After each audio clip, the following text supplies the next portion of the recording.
Sabi mo kasi, wala raw ama si Adan dahil siya raw ay nilikha. Ha? Basahin po niyo sa akin, brother. Babasahin ko mga kababayan para patunayan ko sa inyo, manluloko itong taong ito ng kapwa. Babasahin ko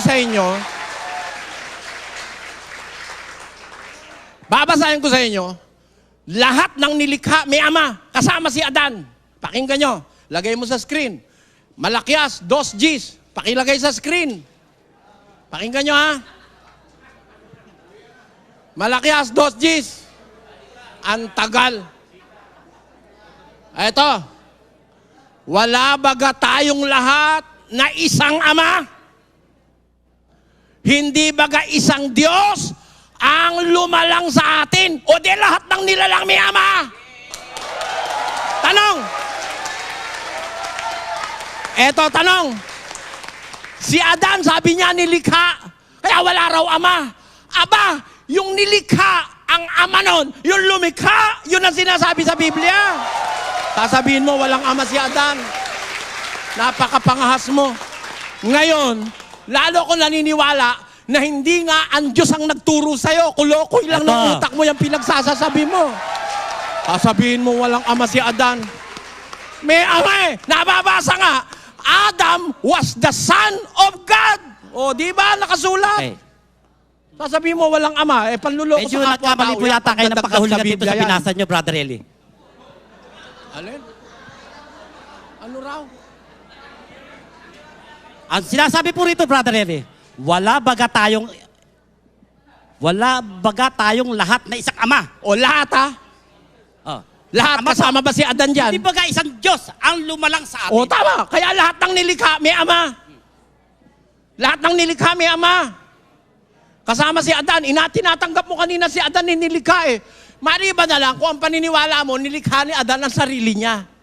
Yun ang paniwala mo siguro. Saan po ba lumabas si Adan? Ay, naguguluhan ka, kapatid. Hindi po ako naguguluhan. Saan po lumabas si Adan?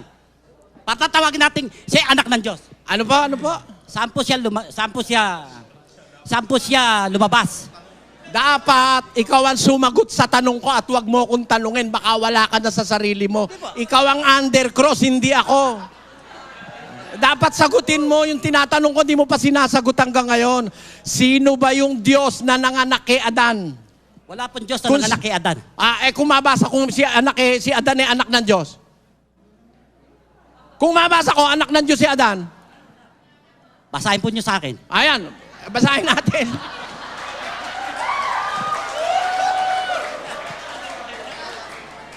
Tres. Pakilagay sa screen. 3:38 ng Lucas. Ayan.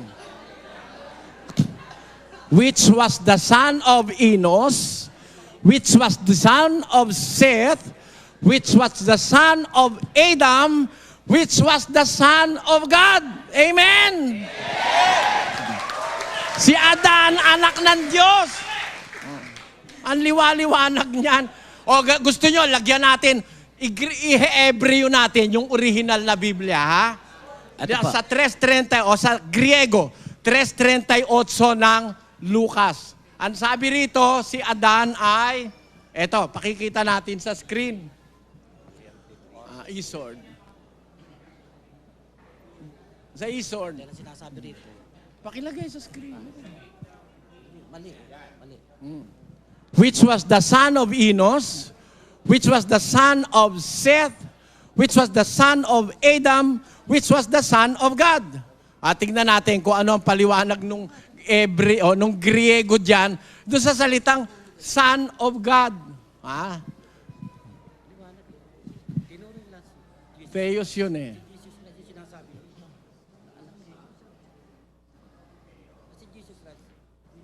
Monogenes yun eh. Doon sa may bandang itaas mo, tignan. 23. Itong ating kausap kasi, mga kababayan, ewan ko lang, kasi kung siya ay, sana bago kami nakipagdiskusyon, sinabi muna niya na hindi siya maniniwala pag nabasa sa Biblia. Hindi ko na itutuloy ang diskusyon dahil ang ating tema ayon sa Biblia.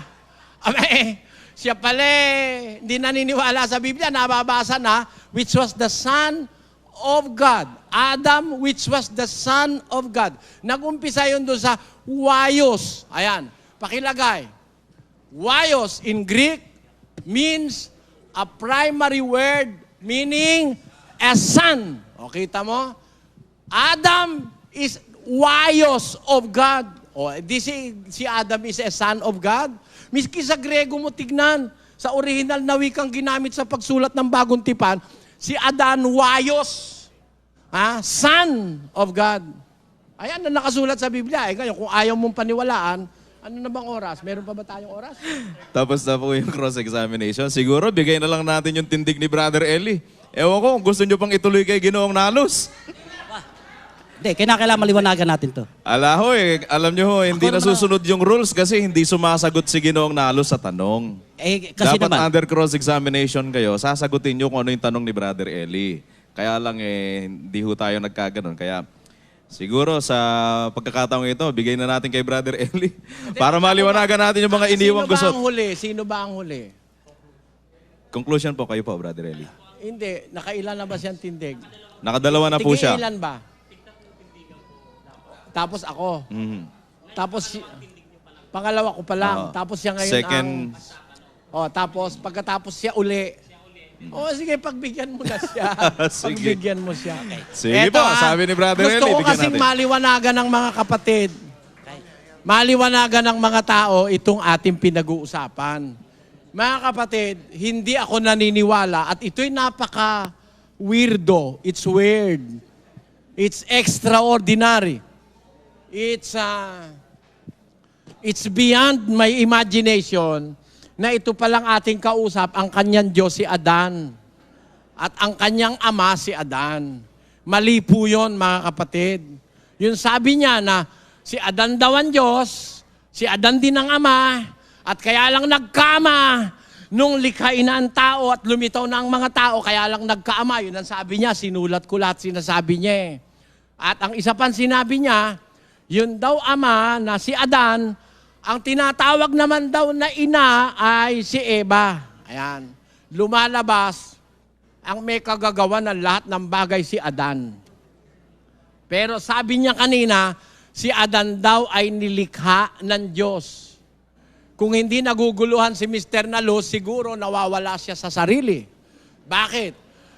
Kung si Adan ang lumikha ng lahat ng bagay, na siya ang Diyos, lalabas, siya rin yung espiritong nasa ibabaw ng tubig.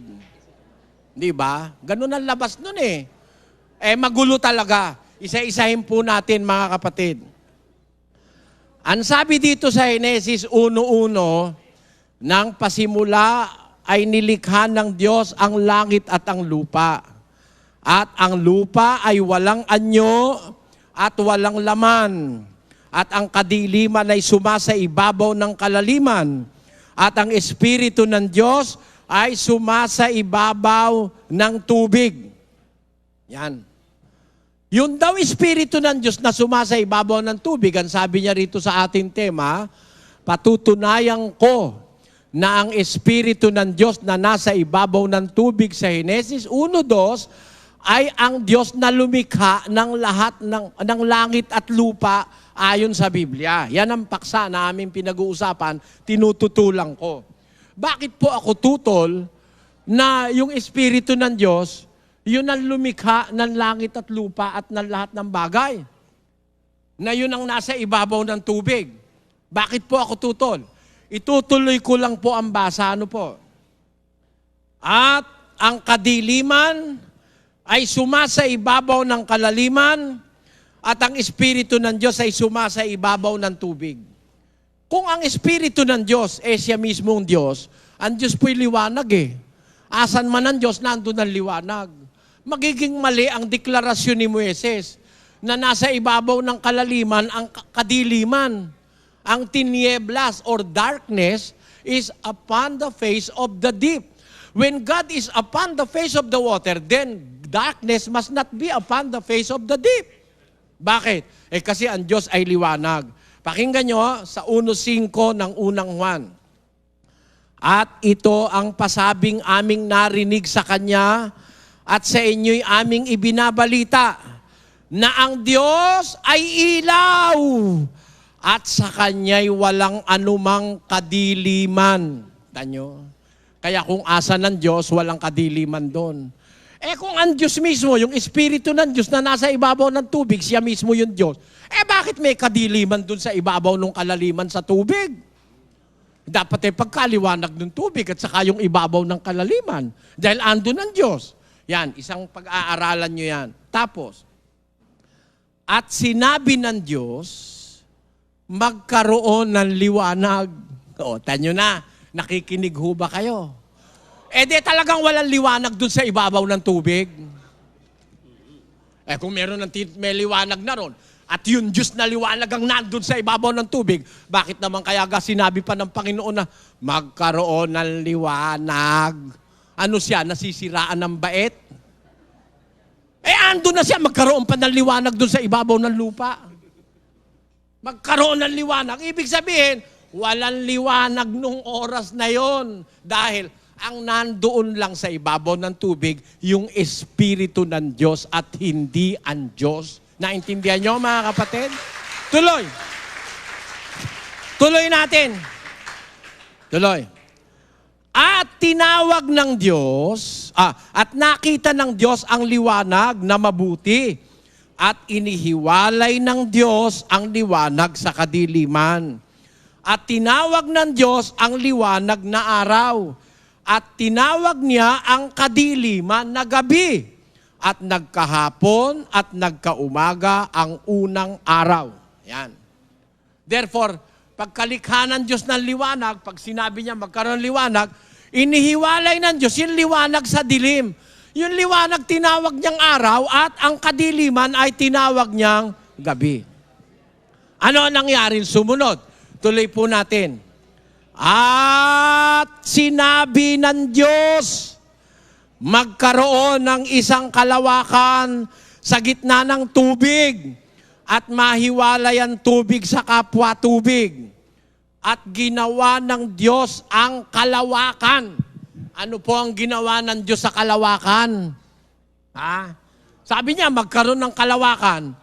Para magkaroon, sabi ng Biblia, ginawa ng Diyos ang kalawakan at inihiwalay ang tubig na nasa ilalim ng kalawakan sa tubig na nasa itaas ng kalawakan at nagkagayon. Yung palang kalawakan, nilikha rin ng Diyos eh. Sabi niya kanina, nung hindi pa raw lumikha ang Diyos ng kahit anong bagay, nasa kalawakan daw. Wala nga siya sa kalawakan eh. Wala siya. Bakit? Nandun siya sa isang lugar, ang sabi niya, magkaroon ng kalawakan. Let there be a firmament. Magkaroon ng kalawakan. At ginawa niya ang kalawakan. Hindi niya pa ginagawa ang lahat ng bagay. Sabi mo, asan siya? Paano siyang napunta sa kalawakan? Yung pati palang kalawakan, ginawa niya rin. Naintindihan niyo, mga kapatid? Ang mali-maling pagtuturo nitong ating kausap. Ginawa rin niya ang kalawakan. At pagkagawa ng kalawakan, inihiwala niya yung tubig sa itaas ng kalawakan, dun sa tubig sa ilalim ng kalawakan, at nagkagayon. At nasa versikulo 8 na tayo. At tinawag ng Diyos ang kalawakan na langit. Ayun. Yung palang kalawakan, yun pala yung langit. Sabi niya, asan ng Diyos nung hindi pa nililikha lahat ng bagay, nasa kalawakan daw. Yung palang kalawakan, yung pala yung langit eh. Wala pang langit at lupa. Paano napunta siya sa kalawakan? Wala pang ang kalawakan, wala pang langit. Yung langit nga ang kalawakan eh. Sabi rito eh. At ginawa ng Diyos yun. Ngayon, at sinabi ng Diyos, mapisan ang tubig na nasa silong ng langit, na nasa ilalim ng kalawakan, dahil may tubig sa ibabaw eh. Mapisan ang tubig na nasa silong ng langit sa isang dako, at lumitaw ang katuyuan, at nagkagayon. Tinawag ng Diyos ang katuyuan na lupa. at ang kapisanan ng tubig, tinawag niyan dagat. Ayan, pinakikita ang liwanag eh. Dati puro tubig eh. Isang globo ng tubig. Sabi ng Diyos, lumitaw ang katuyuan doon sa tubig. Nauna pala tubig bago yung tuyo, ano? Lumitaw ang katuyuan. Nung lumitaw na yung katuyuan, sabi ng Diyos, tinawag ng Diyos ang katuyuan na lupa. Ayan na nga yung lupa. Ayan.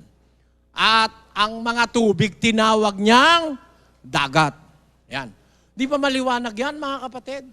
Ngayon, kung si Adan ang Espiritu ng Diyos, lalabas, kung si Adan ang Diyos, lalabas ang gumawa ng dagat si Adan.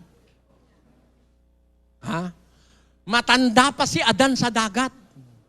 Matanda pa rin siya sa lupa. Yun ang lalabas kay Mr. Nalus. Tanungin natin ang Biblia, kailan ba lumitaw si Adan? Ayan.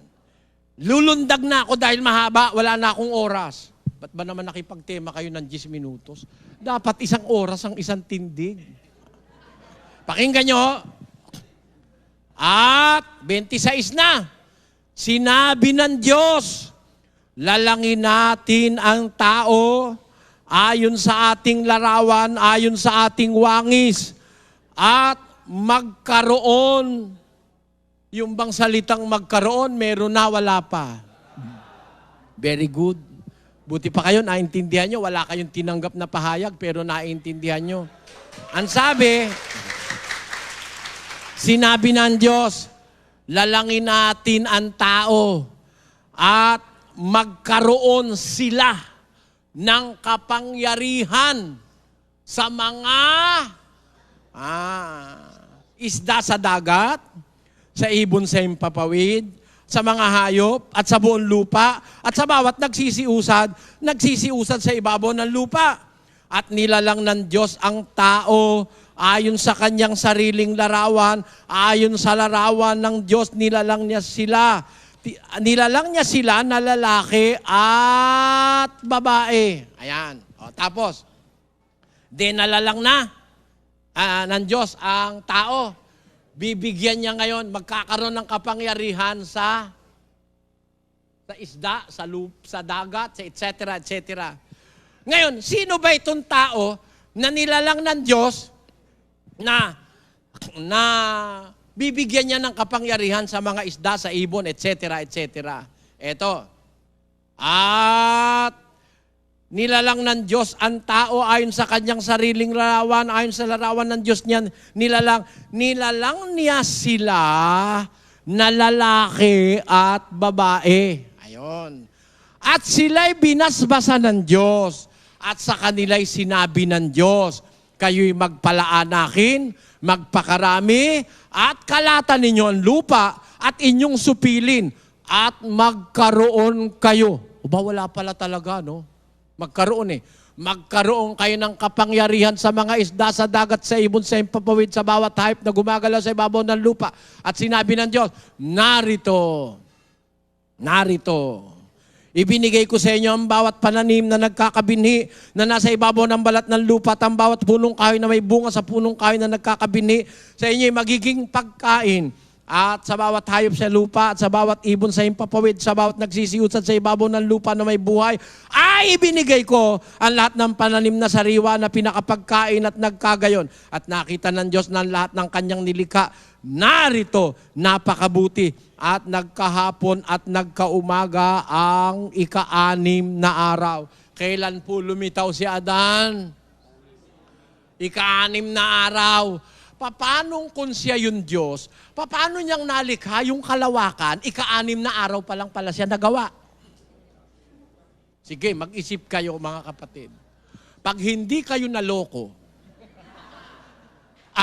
ewan ko sa inyo, yung palang si Adan, yung pala yung Diyos, siya lumikha ng lahat ng bagay. Nung lumitaw pala siya, ika-6 na araw lang. Yung 5 araw na wala pa siya, sino gumawa nun? Yan ang mga tanong na dapat maiwan sa inyong kaisipan. Ngayon, ang isang halaga, yung sinasabi ni Mr. Nalus na ganito, kaya lang nagkaroon ng ama nung nilalang na ang tao. Sino ba yung taong nilalang? Hindi ba si Adan? Ha? Hindi kaya lang nagkaroon ng ama nung lalangin na si Adan. Paano naging si Adan yung ama? Hindi ba nyo naiintindihan ang ibig ko sabihin? Ito sabi niya, verbatim. Kaya lang nagkaroon ng ama nung nilalang na ang tao. Sabi niya, wala pang ama nung una. Diyos pa lang. Kaya kung babasahin mo ang Henesis, 1 hanggang 26, wala kang mababasang ama, puro Diyos lang. Sabi niya, o tanggapin ko na, tama yung sabi niya, na wala pang ama noon, Diyos pa lang. Eh yung Diyos pala na yun, si Adan. Sabi niya, kaya lang nagkaroon ng ama nung lalangin ng tao. Eh di kaya lang nagkaroon ng Adan nung lalangin ang tao. Sino lumalang kay Adan? Eh siya pala yung Diyos. Sabi ko sa inyo, pag hindi kayo naloko, ewan ko. Ngayon, sabi niya pa,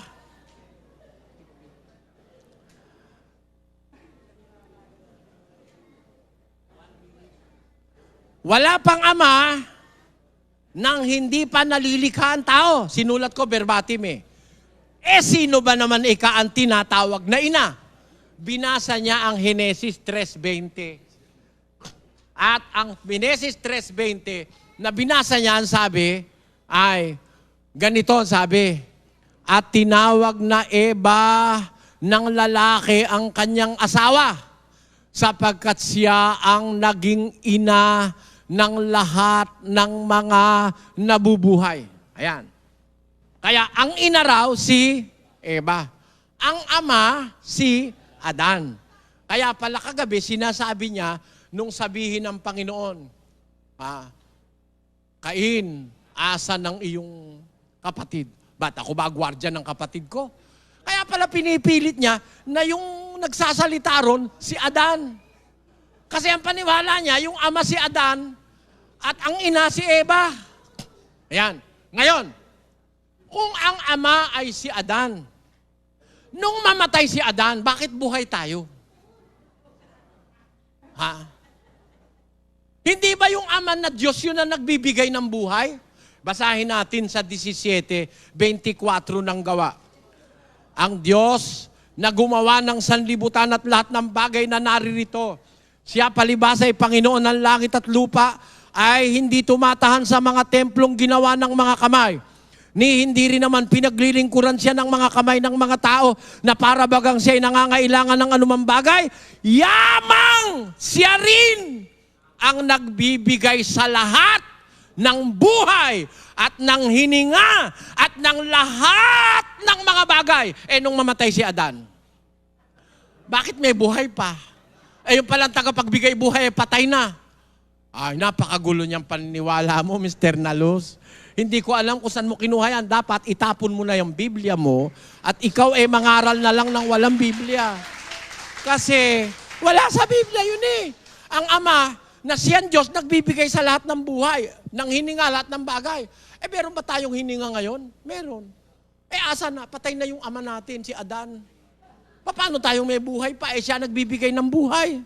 Sabi ng Biblia. Kaya po yan mali, mga kababayan. Huwag sana kayong madala ng maling pagkakilala dahil wala yan sa Biblia. Ang sinasabi ng Biblia, iba sa sinasabi ni Mr. Nalos. Tapos na ba yung 10 minutes? Oh, sige, 10 minutes na. Bigay po natin ngayon ang kanyang cross-examination kay Brother Eli Soriano. Go ahead po.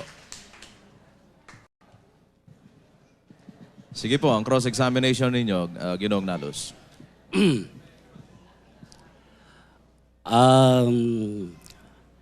Dito po sinasabi nyo, Brother Eli, na kayo'y naniniwala na wala pang ama buhat ng likhain ng langit at lupa hanggang sa loob ng 6 na araw, wala pang ama.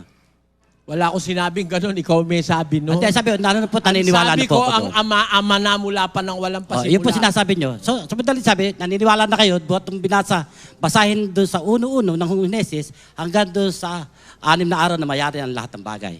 Alin po? Sinabi po ninyo, ako, nandun ako, naniniwala na ako. So, madaling sabi, wala pong, doon sa salita po nyo, naniniwala na ako, wala pang matibay, na kayo talaga naniniwala, na pinaniniwalaan na wala pang ama. Hindi parang nasa balag ng alanganin. Hindi nga ganun ang paniniwala kung wala pang ama eh. Ang paniniwala ko, wala pang pasimula, may ama na. Wala pang pasimula, may ama na nakasulat sa Biblia. Kaya po sinabi ninyo na nandun na naniniwala ako. Dahil wala po tayo mababasa ron. So hindi po nyo pinaniniwalaan na dito po sa binasa ninyo kasi kanina na ang Diyos ay anak, si Adan ay anak ng tao. Wala akong binasa, kapatid, na si Adan ay anak ng tao. Wala akong binasa. Abay, binasa po nyo sa Lucas. Anak po ng Diyos, hindi anak, po ng tao. Hindi anak ng tao. Na si Adan ay anak ng Diyos. Ayun. Yun ang nabasa sa Lucas. Na ang binasa naman po nyo rito ay sa akin po pagkakaunawa, ito po dapat nating mabigyan ng sa Lucas.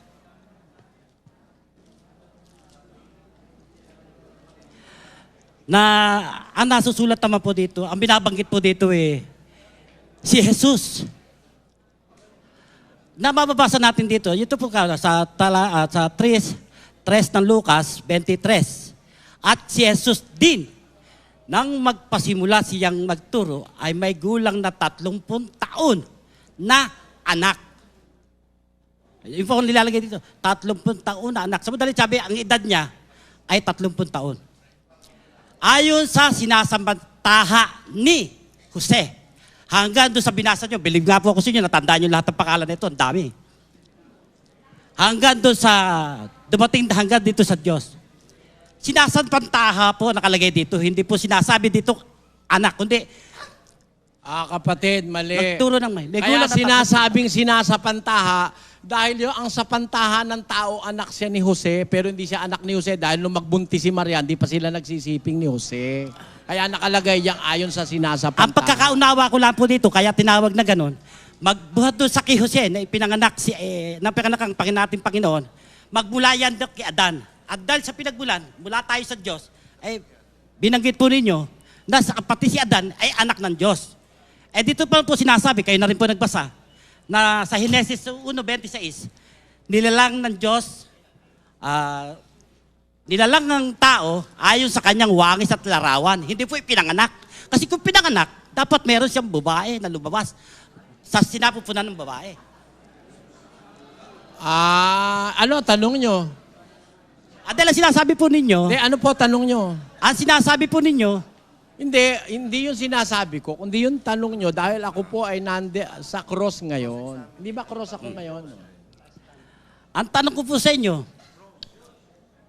ang pinaninindigan nyo rito na anak, na si Adan na nilalang ng Diyos, ay anak ng Diyos.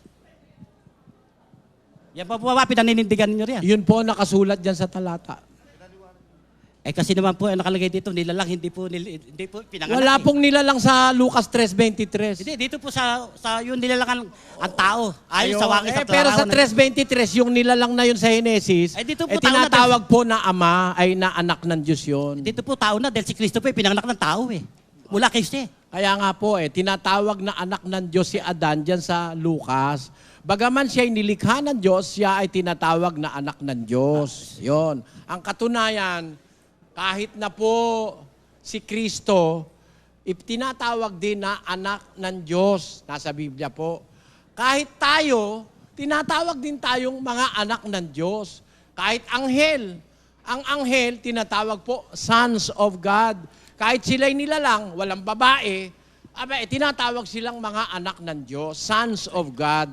Basahin natin ang Job 38, versikulo 4 hanggang patuloy sa 7. Saan ka nandoon nang ilagay ko ang mga patibayan ng lupa? Ipahayag mo kung mayroong kang unawa. Sinong naglagay ng mga sukat niyaon? O kung iyong nalalaman? O sinong nagunat ng panukat diyan? Sa ano nalagay ang kanyang mga patibayan? O sinong naglagay ng batong panulok niyaon? Nang magsiawit na magkakasama ang mga bituing pang umaga, at ang lahat ng mga anak ng Diyos naghihiyawan sa kagalakan. Tanyo, ginagawa pa lang ang lupa, may tinatawag ng mga anak ng Diyos. Sabi, nang umawit na magkakasama ang mga bituin pang umaga, At ang lahat ng mga anak ng Diyos ay naghihiyawan sa kagalakan when all the sons of God shouted for joy. Kaya, doon pa lang po sa paggawa ng lupa, may mga anak na ng Diyos noon. Nagkakantahan na nga. Mga anghel yan eh. Wala naman babaeng dahilan kaya pinanganak ang mga anghel o nalikha ang mga anghel. Pero tinatawag silang anak ng Diyos. Yun po ang punto dyan, Mr. Nalos. Medyo napalayo po tayo ng konti. Hindi po Napalayo po tayo ng konti ron. Sinusundan ko lang yung sinabi nyo na pag walang babae, hindi pwedeng maging anak. Kahit po walang babae, pwedeng manganak ang Diyos. Dito, magkakross. Sinabi po nyo dito pa sinasabi ninyo, medyo sa atin. Sinabi ng Diyos, siya ang ilaw. At hindi siya yung espiritu nando sa ibabaw ng tubig. Sa akin po pagkakaunawa, kaya po sinabi ito, siya yung Diyos. Ang lumalapit sa Kanya ay wala sa kadiliman. Nawawala sa kadiliman.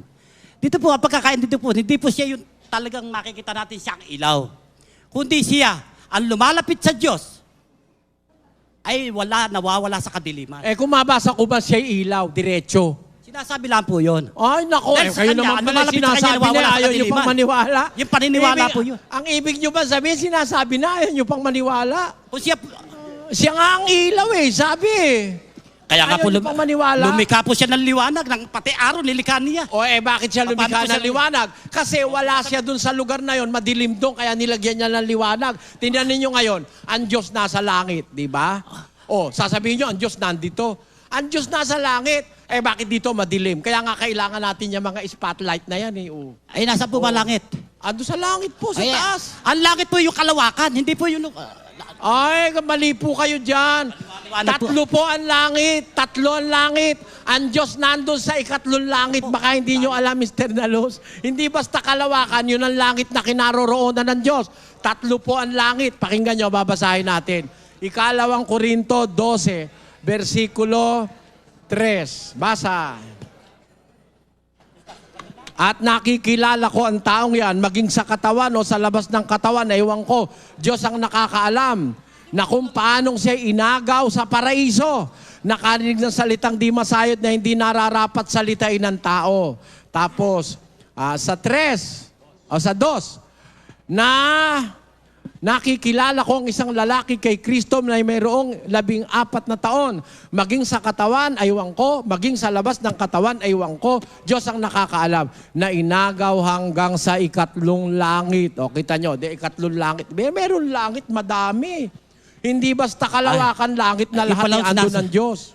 Brother Eli, yung sinasabi yung ang Diyos pala nasa ikatlong langit.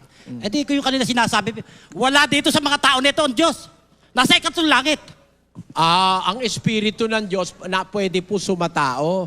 Pero yung Diyos mismo, yung kanyang kalagayan, hindi po yun po pwedeng makontain sa tao. Ang Diyos po ay Espiritu Kasi ang tao ron. ang Diyos doon. Ang Diyos po ay Espiritu. Tapos na po 5 minuto ninyong cross-examination. Hindi, meron siya uling 10. Ang huling tindig po ninyo na 10 minutes, ibuhos nyo na pong lahat, Ginoong Nalos, dahil huling tindig nyo na po yan.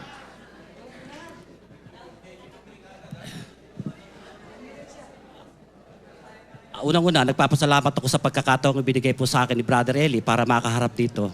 Bagamat ang aming pag-uusap, ang paksa ng aming pinag-uusapan, talaga po mga kapatid, sa lahat po ng mga nag-aaral ng banal na kasulatan, marami pong bagay na dapat malaman.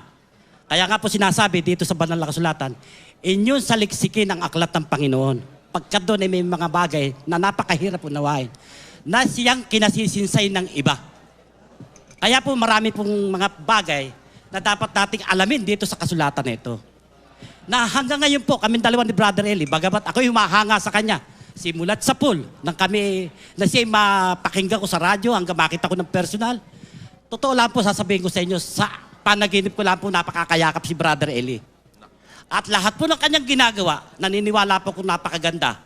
Unang-una, ang ginagawa po sa lahat ng mga mananampalataya.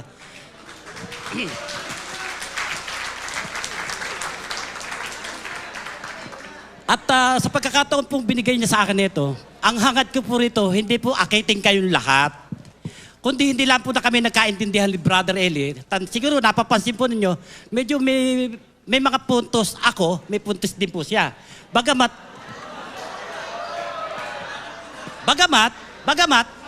ito po yung napakalaking usapin na hanggang ngayon talaga hindi na po natatapos.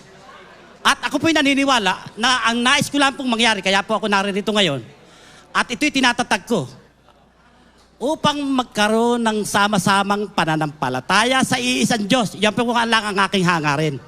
Wala po tayong inisip na masama, kundi ang mapagkasama-sama ko, dahil mahaba pa po itong tema ng pag-uusapan, lalo kung sasabihin ko sa inyo, kung sino yung 7 Espiritu ng Diyos na gumanap. Dito sa ibabaw ng lupa, kung paano naganap ang lahat ng bagay, mula ng pasimula. Malawak po ito, mga kapatid. At ito, nababasa po natin, hindi lang po kami nagkakauntundihan, bagamat sa ngayon, nalalaman ko, naunawa ko si Brother Eli, na siya, paninindigan niya, ang sinabi niya sa mga taong walang pwedeng tumalo sa kanya. Pero dapat din po isipin ni Brother Eli, katulad na sinasabi sa inyo, mag-aral pa kayo. Kaya po sinasabi ni Brother Eli yan. Kaya po sinasabi ni Brother Eli, dahil maging siya, kaya po niya sinabi, dahil hindi po kayo, huwag maniwala sa kanya, kundi mag-aral pa kayo. Ngayon, doon sa pamamagitan ng mga pinahayag sa akin, sa pamamagitan ng Espiritu ng Diyos, hindi lang po kami nagkakaunawaan, kasi po meron siyang pinaninindigan sa sarili niya. Na kumbaga sa isang namumuno, na isang samahan o sekta na naririto ngayon, napakaganda po ng kanyang hangarin. Yun lang po ang aking talagang hinangaan sa kanya. Yung binibigyan kayo ng napakagandang pagkakataon.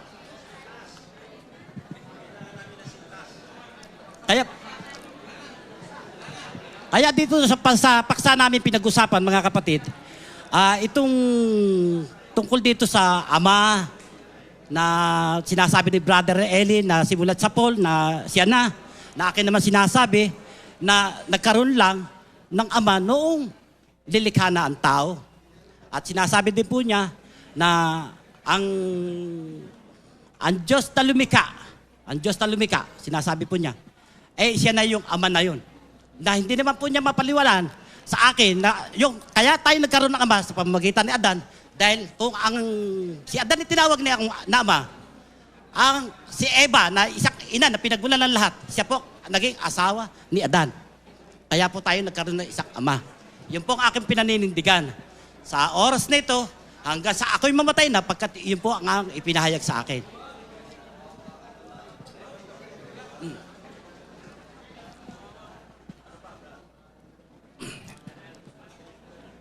Ala na. So, salamat po sa inyong lahat at ito pong bagay nito ay nalalaman ko darating araw ay maliliwanagan ng bawat lahat yung aking sinasabi ng ating Ama na si Adan ay siya nating Diyos.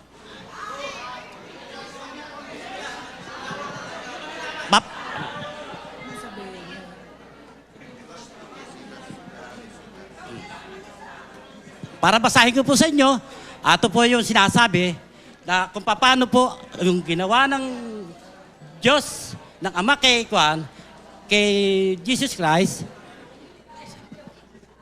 Ito po.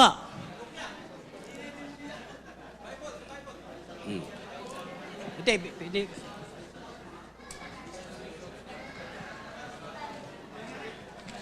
Ito na.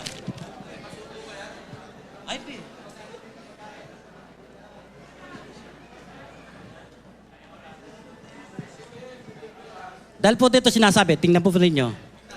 Sitas. Ano sitas yan?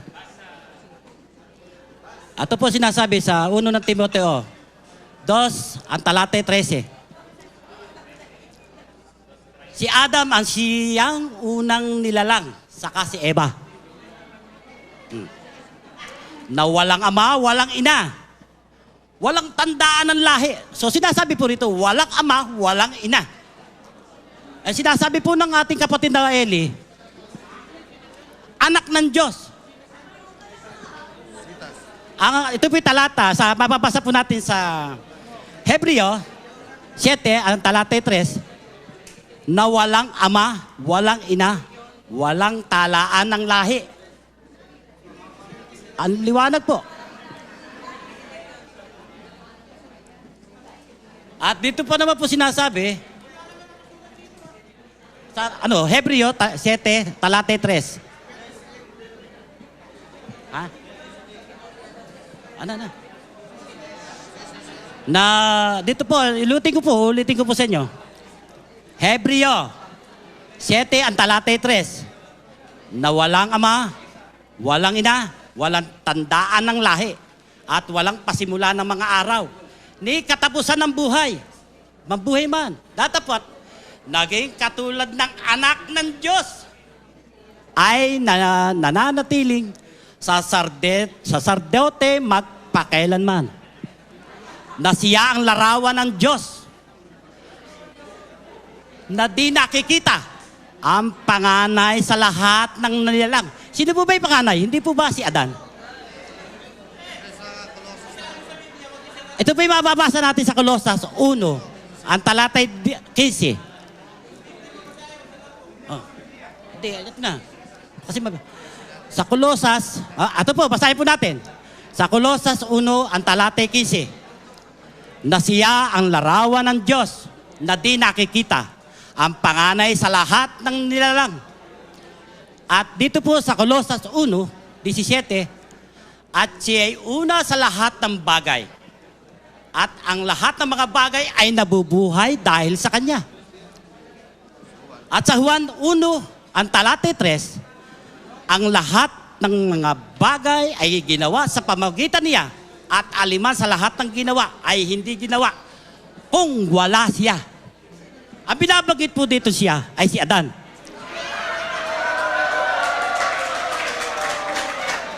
Kolosas, mababasa po natin sa Kolosas 1:16. Sapagkat sa kaniya nilalang ang lahat ng mga bagay sa sangkalangitan at sa sangkalupaan, na mga bagay na nakikita at mga bagay na di nakikita, maging mga luklukan o mga pagsakop o mga pamunuan o mga kapangyarihan. Lahat ng mga bagay ay nilalang sa pamamagitan niya at ukol sa Kanya. At ito po ang mababasa natin, mga kaibigan. 1 Corinto 15:45. Gayon din naman, nasulat ang unang taong si Adam. Nasusulat, ang unang taong si Adam ay naging kaluluwang buhay. Ang huling Adam ay naging espiritong nagbibigay buhay. At sa 1 Corinto 15:47, ang unang tao ay tagalupa, na ukol sa lupa. Ang ikalawang tao ay ukol sa langit. At sa 1 Corinto 15:46, bagaman ang ukol sa espiritu ay hindi siyang una, kundi ang ukol sa lupa, pagkatapos ang ukol sa espiritu. At dito na po sa 1 Corinto 15:49. At kung paano tinaglay natin ang larawang ukol sa lupa, ay tataglayin din naman natin ang larawang ukol sa langit. At sa Hebreo 11:3, sa pananampalataya ay natalastas natin na ang sanglibutan ay natatag sa pamamagitan ng salita ng Diyos. Ano pat ang nakikita ay hindi ginawa sa mga bagay na nakikita. At sa Hebreo 1:1, sa Hebreo 11:1, Time is up. ngayon, Ubos na po ang oras. ang pananampalataya ay siyang kapanatagan ng mga bagay na hinintay ng katunayan ng mga hindi nakikita. Okay. Yan po, mga kaibigan, ang aking pagpapatunay ng ating Ama at si Adam ay siyang Yun po Diyos ang, na ating makapangyarihan sa lahat. Salamat po. So yun po ang ikatlo at panghuling tindig ni Ginoong Nalos. At ngayon po naman ay ang cross-examination ni Brother Eli sa kanya.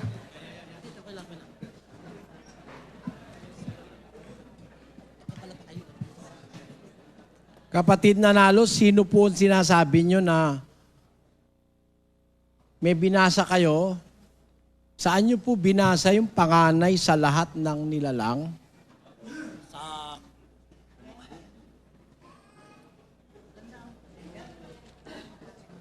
Saan nyo po binasa yung panganay Sa 1:15 po. ng Ng Kolosas. Kolosas? 1:15. Lagay natin sa screen ang 1:15. Sabi nyo kanina kasi, panganay sa lahat ng nilalang. Ano yan? Ang nakasulat, hindi panganay sa eh. Kolosas. Ang nakalagay, panganay ng lahat ng mga nilalang. Gusto ko lang ipapansin sa inyo, mga kababayan, iba ang kahulugan ng panganay sa kesa sa panganay ng. Siya ang larawan ng Ayan. ang panganay sa lahat. Naniniwala ba kayo na talagang ang panganay na tinutukoy dito si Adan? Opo. Bakit po siya panganay? Abay, siya po ang unang nilalang. Kung mabasa kung hindi po siya unang nilalang, Meron po ba tayong pagbabatayan? nasa Genesis, uno-uno, pakilagay nga. Nang pasimula, nilikha ng Diyos ang mga langit at ang lupa. Ang unang-una pong nilikha ng Diyos ay ang mga langit at pati yung laman ng langit. Kaya mga anghel ando na rin. Nauna nga yung mga anghel kay Adan eh. Kasi po, nung likhain si Adan, ika-6 na araw. Pinag-uusapan bakit yung nilalang? Sandali po. Ito yung susunod kong tanong. Sabi nyo, yung Kolosas 1:17, ang tinutukoy si Adan. Babasahin ko uli ang Kolosas 1:17. Pakilagay sa screen. At siya'y una sa lahat ng mga bagay. Si Adan po ba yan, kapatid? Siya'y una sa lahat ng mga bagay. Si Adan po ba yan? Dito po. Sabi nyo kanina kasi si Adan yan eh. Sa diretsang salita ko po rito, hindi ko po muna bibigyan ng kunyon. Sasagutin po rito na siya. Hindi, siya. Si Adan yan. Si Adan. Yan. Alin po ba nauna kay Adan at sa langit? Ang tanong po niyo, sasagutin ko nauna po ang langit. Sabi nyo kanina ang nauna sa lahat ng bagay si Adan. O yan, nakalagay po rito, panganay, hindi naman po pinanganak yung langit eh. Hindi, Kolosas Nilalang po 1:17 ang pinag-uusapan natin. Kasi ang larawan ng Diyos na hindi Kapatid, nakikita. makinig ka. Ang panganay sa lahat ng nilalang. Kapatid, bila ka ng bire. 1:17, basahin muna natin. Siya'y una sa lahat ng mga bagay. Hindi naman sinabi, siya una sa lahat ng mga tao eh. Ang sabi, siya'y una sa lahat ng mga bagay. Kaya nga panganay siya. Sa lahat ng bagay. Yung banlangit bagay, kapatid. Hindi naman sinabing una sa lahat ng taon. Sabi, una sa lahat ng bagay. Ibig sabihin, kung yung langit ay bagay, siguro, kunin muna natin sa Biblia ang kahulugan ng bagay para maintindihan mo yung tanong ko, kapatid. Basahin muna natin ang Kolosas 1:15. Pakilagay sa screen. Kolosas 1:15. Ang tagal naman 1:15. Na siya ang larawan ng Diyos na di nakikita, ang panganay ng lahat ng mga nilalang. 16. Sapagkat sa Kanya nilalang ang lahat ng mga bagay. Sa sangkalangitan, sa sangkalupaan, mga bagay na nakikita, mga bagay na di nakikita, maging mga luklukan o mga pagsakop o pamunuan o mga kapangyarihan, lahat ng bagay nilalang sa pamamagitan niya at ukol sa Kanya. At siya'y una sa lahat ng mga bagay. Kaya, pag sinasabi yung salitang bagay, may nakikita, may hindi nakikita. Kasama na rin ng anghel, mga sirapin, mga kirubin, yung mga nasa langit, yun, mga bagay yun. Ang sabi rito sa 1:17, siya'y una sa lahat ng mga bagay. Si Adan ho ba yan? Dito po sa lantaran, sasagutin. Una pa siya sa langit lalabas. Si Adan po to. Si Adan. Tinatanggap nyo ngayon lalabas, si Adan una pa sa langit. Okay. Pakiulit nga po. Ibig nyo ba sabihin, si Adan una pa sa langit? Dito po sa tanong ninyong yan, kung mabibigyan niyo ako, sasagutin po na diretsa si Adan, ay siya rin ang nauna pa sa langit. Ang tanong ko, Tatanggapin sabi nyo ko yung kasi, sagot na, opo. si Adan yun una sa lahat ng bagay. Di ibig sabihin, una pa si Adan sa langit. Ganun ho ba? Tatanggapin ko po na una si Adan Hindi sa langit. tatanggapin. Hindi ko Tatanggapin naman ko po. pinapatanggap. Tinatanong ko kayo. Ang kailangan ko yung sagot nyo, hindi yung pagtanggap nyo. Opo. Sabi nyo, Tinatanggap ko po. 1:17, si Adam ay ang tinutukoy nung siya, yung pronoun na siya ang una sa lahat ng bagay at lahat ng bagay ay nabubuhay dahil sa kanya. Ang tanong ko sa inyo, si Adan ba yan? Siya ba yan? Siya po yan. Kung siya yan, lalabas ba una pa siya sa langit? Opo. Yun ho ba ibig nyo sabihin? Maliwanag yan, si Adan gumawang may paglililo, sumalangsang sa tipan, laban sa akin, sabi ng Diyos. Ang Diyos ang nagsasalita dyan. Kung ang Diyos si Adan, ibig ba sabihin nilabanan niya yung sarili niya at siya ay nagtalo-sira sa kanyang sarili? Ganun ba ibig sabihin niya, kapatid? Meron naman po sinasabi, sino makasusumbat sa akin tungkol sa kasalanan? Wala naman palang kasalanan ng Diyos. Bakit sinasabi rito na si Adan sumalangsang sa tipan? Di ba ang ibig sabihin niyan, hindi si Adan ang Diyos? Dahil siya ay sumalangsang sa Diyos? Siyempre, iba yung sinasalangsang kaysa sa sinasalangsang. Sabi mo, si Adan ang una sa lahat ng bagay. Dahil siya yung Diyos, ang sabi mo. Sino yung sinalangsang niya? Masasalangsang ba ng Diyos ang kanyang sarili? Ano po ang para paliwanag? po sa, Brother Eli. Ano pa ang paliwanag nyo dyan? Para sa po sa kaliwanagan, ang pinag-uusapan po natin dito, ito si Adam po, dahil tinatawag lang po ng Adan, dahil po yung ama. Tinatawag natin, ito yung Diyos Ama. Ito yung Diyos Ama. Tinatawag lang po natin, para hindi tayo maligaw, si Adan muna ang ating binabanggit dito. Bagamat ang tawag natin sa kay Adan, siya ang Ama, siya ang Diyos Ama. Ang ibig nyo ba sabihin, siya yung Diyos Ama? Ibig nyo sabihin, sumasalangsang ang Diyos Ama, gumagawa ang Diyos na may paglililo? Ba, hindi po. Ang nakalagay po dito. Hindi, sinasabi ho dun sa 6, pakiilagay nga uli sa screen yung 7. Ngunit sila, gaya ni Adan, ay sumalangsang sa tipan. Ibig nyo ba sabihin, ang Diyos sumalangsang sa tipan? Yun ba ibig nyo sabihin yan, Mr. Nalus? Ay pagkaya po ang pagbabatayan natin, hindi po natin pwedeng pagbatayan din. Ang salita, sino ibig nyo makakasabi sa sabihin, inyo? ang ibig nyo pong sabihin, ang Biblia, pipiliin nyo lang yung babasahin nyo, ganon. Aba, hindi po naman ganun. Hindi, Kasi- ba't ayaw nyo tanggapin ito sa 7? Kasi meron pong, napapansin ko, meron pong mga contradiction din sa lahat ng mga sinasabi dito. Ay, naku, delikado tayo. May kontradiksyon pala sa Biblia. Ganito po, isang susunod kong tanong. Binasa nyo ang Hebreo 7:3. Sino ho ba yun? Si Adan ba yun? Hebreos 7:3. Walang ama, walang ina, walang tandaan ng lahi? Si Adam po yun. Babasahin ko ulit ang 7:3. Sabi niya si Adan yon. Umpisahan natin sa 7:1. Pakinggan nyo ha. Sapagkat itong si Melchizedek, hari sa Salem. Naku po mga kababayan, matagal nang patay si Adan nung magkaroon ng Salem. Yung pun Salem, isang lugar yan doon sa Holy Land.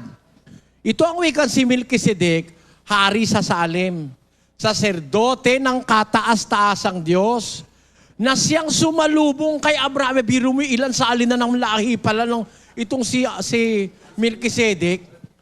Sinalubong si Abraham sa pagbabalik na galing sa paglipol sa mga hari at siya'y pinagpala niya. Nung panahon ni Adan, wala pang hari nun.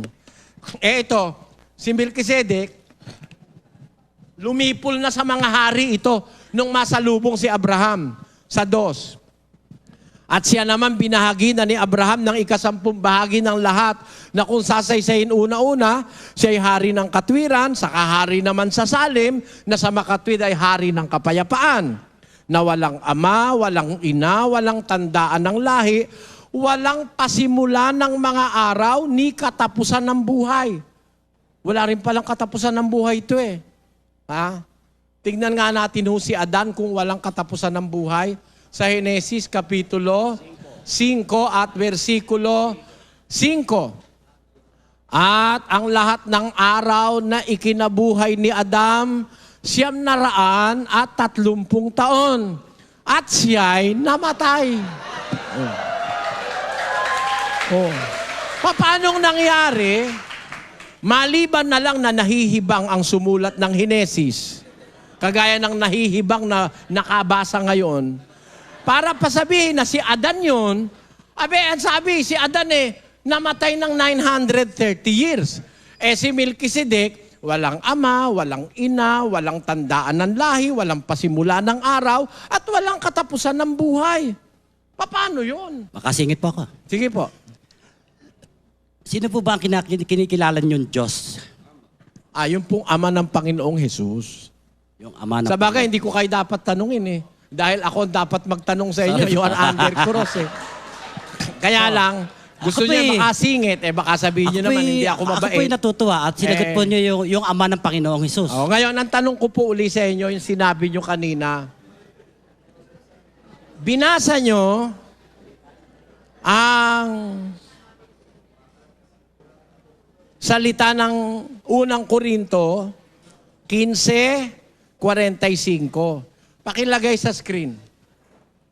Gayon din naman nasusulat, ang unang taong si Adam ay naging kaluluwang buhay. Naniniwala ho ba kayo kapatid na si Adam ay tao? Ako, naniniwala po akong tao. Ayan. Yun ho ba tao? Yun ho ba ay Diyos? Ang tao po ba? Kung hindi ba? Sa pagiging tao po, ay naniniwala po ko siya ang Diyos dahil sa pamamagitan ng kanyang anak. Dahil ang sinasabi po ng anak, ako at ang ama ay isa. Sino po ang anak? Sino po ang anak ni Adan? Kung siya ang ama, sino po ang anak ni Adan na sinasabi nyo na ako at ang ama ay iisa? Yan pong anak. Sino po yun? Yung anak niya, si Jesus Christ. Sa makatwid. Para sa inyo, si Jesus Christ, ang tinatawag niyang ama ay si Adan. Ayan. Ang tanong ko sa inyo, kung mabasa ko, natutol si Jesus Christ sa inyo. Aba, medyo... Kung mabasa ko, kapatid na analos, basahin na si Kristo ay tutol sa inyo dahil ayaw niya na ang tatay niya ay si Adan na tinatawag niyang ama. Na tinatawag pong ama? Opo. Ayaw niyang... Hindi siya payag na ang ama niya ay si Adan.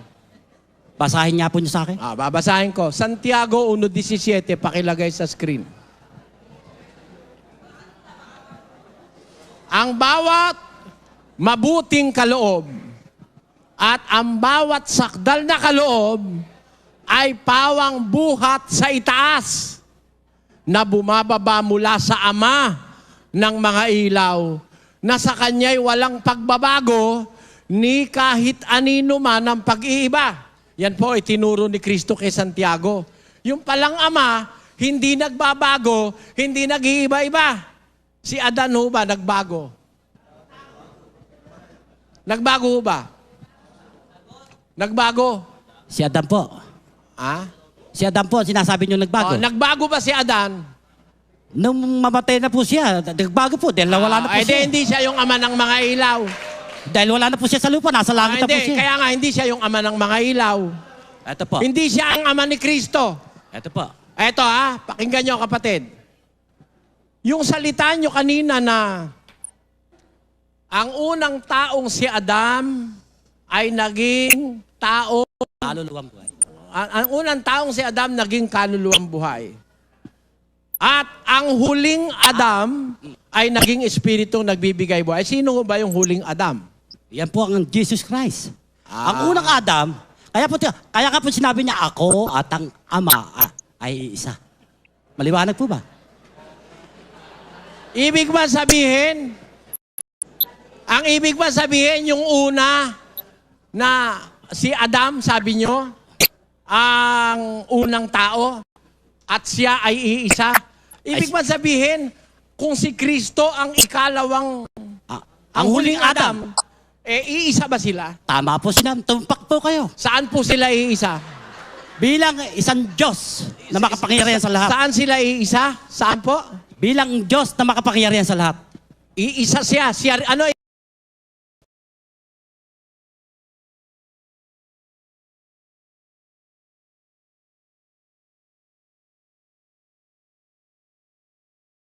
Iisa. Siya rin ba yon? Siya rin po yun. Sa makatwid, nung bumaba ang anak dito sa lupa, walang naiwan sa langit. Nung bumaba si Adan sa lahat. Hindi, nung bumaba yung anak, si Kristo yung anak sabi nyo Nung bumaba yung anak dito sa lupa, walang naiwan doon dahil siya rin yun hindi ba? Ay, espiritu lang po ng Diyos yun. Alin? Yung napunta po kay Jesus Yung Christ. pumunta rito sa kay Jesus Christ, espiritu Ano lang po ng salita Diyos. naman pag- Ibig man sabihin ngayon, iba yung espiritu ng Diyos dun sa Diyos na nasa langit. Ano ba? Ato po sinasabi, kapatid. Hindi, tanong ko sa inyo. Sabi nyo, nung bumaba siya, hindi naman siya yung mismong bumaba, espiritu lang ng Diyos yun. Di, ibig nyo sabihin ngayon, tinatanggap nyo, iba yung espiritu ng Diyos kesa sa Diyos. Okay, patutunayan ko po ito. Hindi, wag niyong patunayan, sagutin nyo ang tanong ko. Ang tanong ko, ibig nyo ba sabihin ngayon na yung espiritu ng Diyos, iba talaga sa Diyos? Ay, iba po yun. Salamat sa inyo, mga kababayan. Okay. Salamat po. Salamat po. Ayoko nang mauwi ito sa hindi maganda. Mabuti nang magtapos tayo sa ganon, ano? Opo. Total, tapos na yung 5 minutes na interpellation, di ba? Tapos na. At